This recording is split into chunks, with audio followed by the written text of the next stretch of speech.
to my wasteless life. So if you're a longtime viewer of mine or this is your first time watching me, this is not my typical content. I usually make videos about houseplants, but since I've started uploading videos twice a week now, I would like to introduce new and expanded content of my channel. And I would like to do that starting with this desk makeover. So I've been watching a lot of desk setup and productivity vlogs videos lately, and I've been really inspired by those videos to create a proper workstation of my own to help me increase my productivity, and I think so far it's working. And I've been a long time PC and laptop user, and this is my first time owning an Apple iMac desktop. You've seen the clips of me unboxing my Apple iMac as well as setting up my desk. Now I want to give you a full tour of it and share with you some of the stuff that I have that helped me increase my productivity. As well, later on in this video, I want to talk about why I chose the Apple iMac that I chose and how I customized it to fit my needs. Because most of the reviews or the recommendations that I've seen when it comes to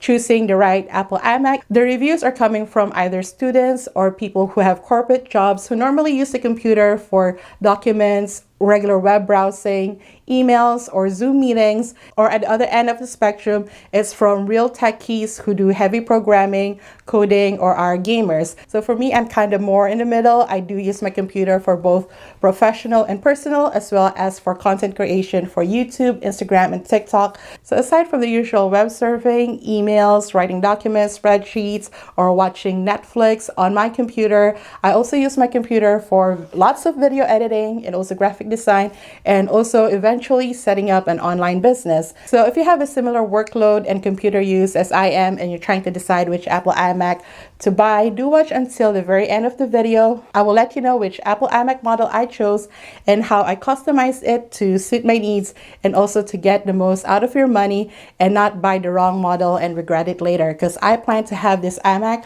for a very long time. It is not a cheap computer, it is an investment. So I want to make sure, and I'm pretty sure you also want to make sure, that you are getting the most out of your money when buying this computer. But first, let's do a full desk tour. So let's start with the desk.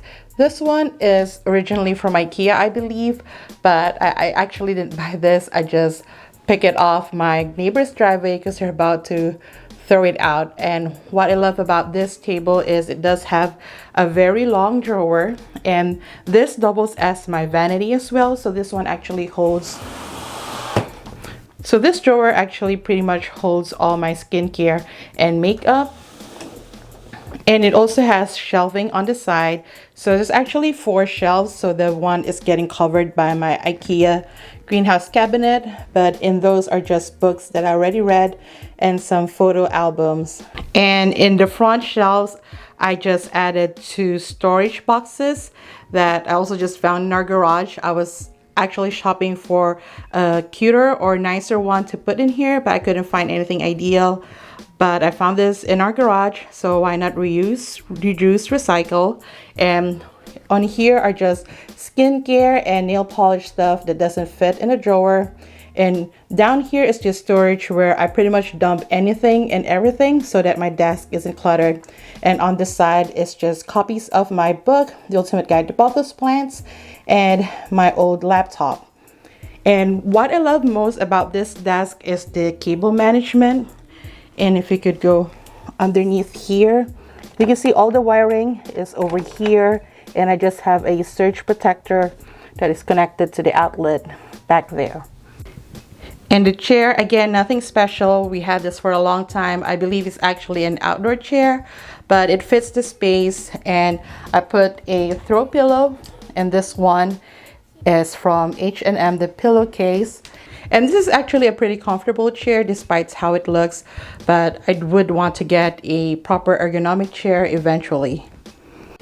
And here's an overview of the desk. On the side, I do have my plants because it is a south-facing window. I have my Thigh Constellation Monstera, my Monstera Adansonii, Syngonium albo, and Snow Green Pothos, just throwing out there for my plant peeps.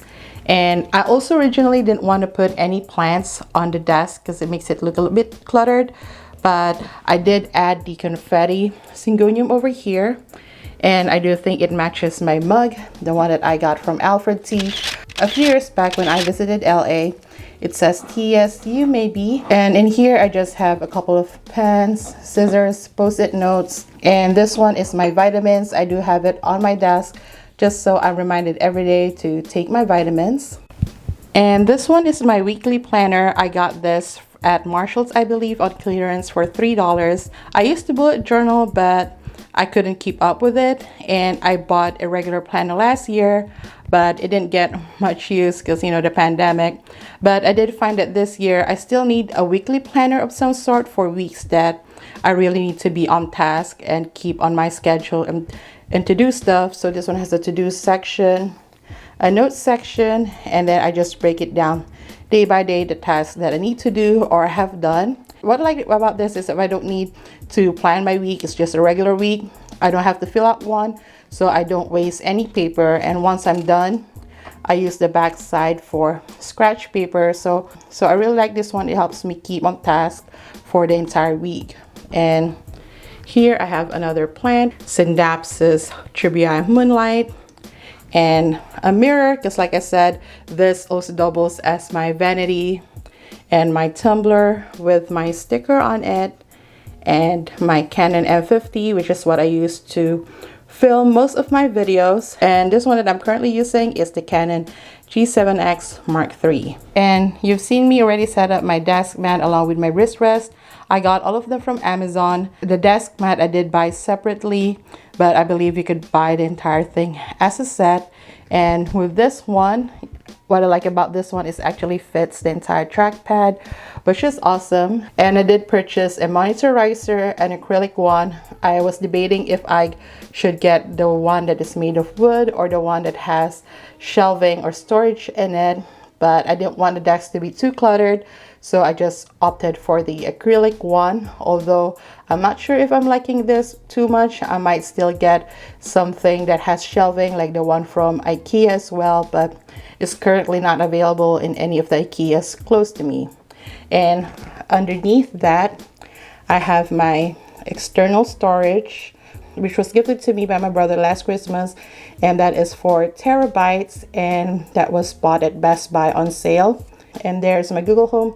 I don't really use it as much as I need to, but hopefully I will. And if I lift it up, it actually covers the hole that has all the wirings that connects to the cables that I showed you earlier.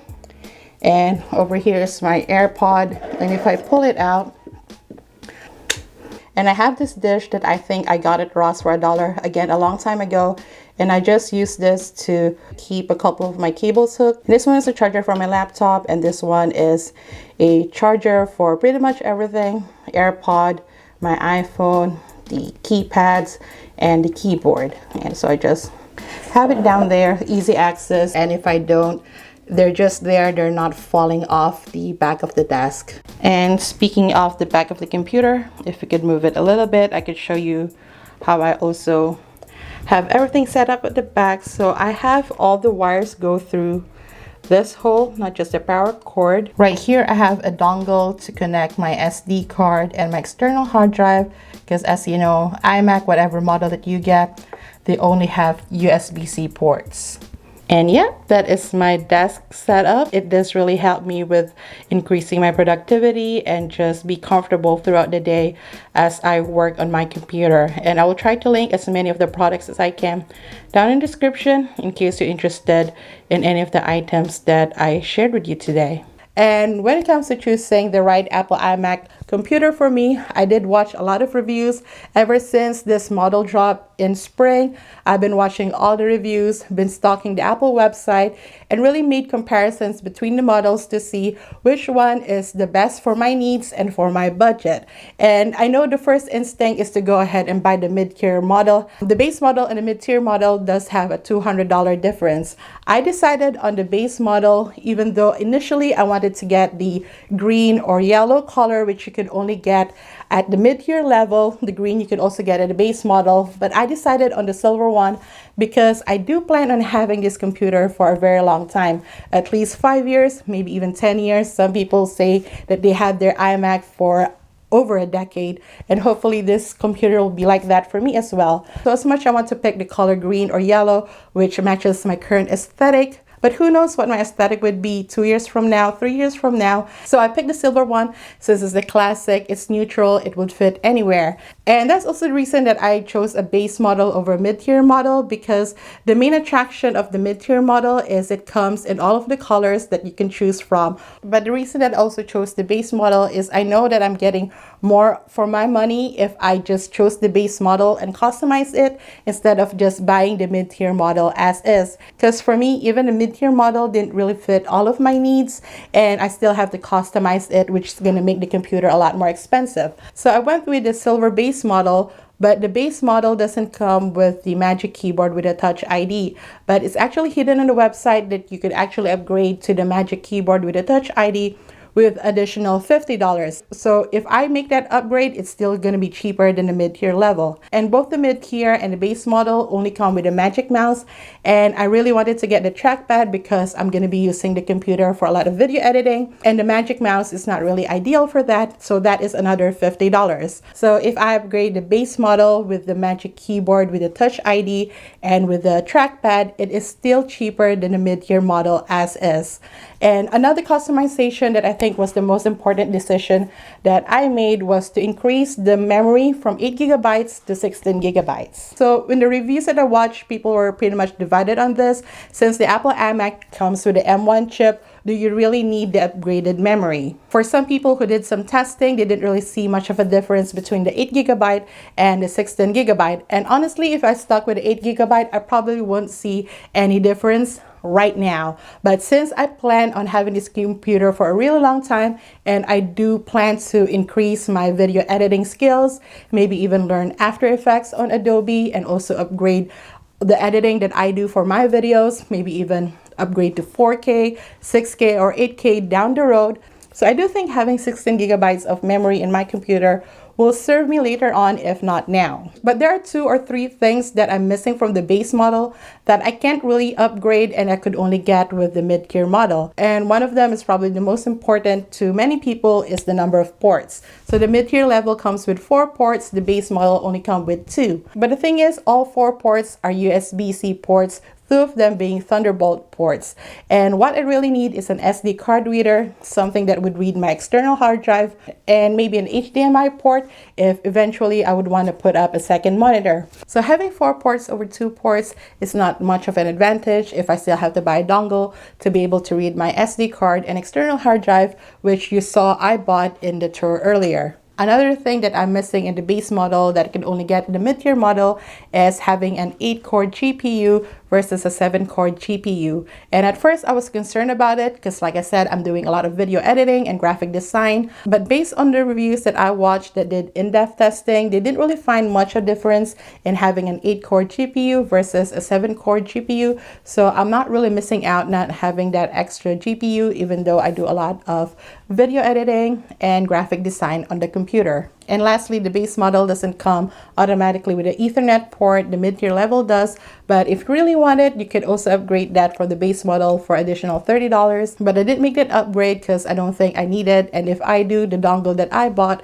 has an Ethernet port, so that would solve my problem. And I've been using the computer for almost a month now. And as a PC user transitioning to an iMac, it wasn't as hard as I thought it was going to be. I think the current OS of the Apple is more user-friendly than I remembered it, because in the past, what turned me off with switching over to Mac is I didn't think the system was very user-friendly.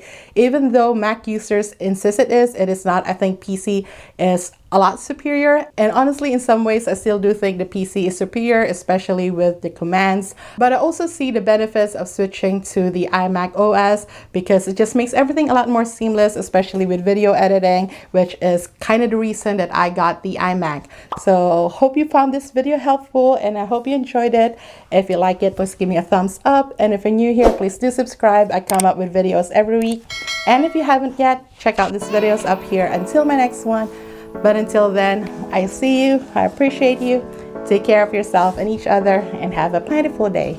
Bye.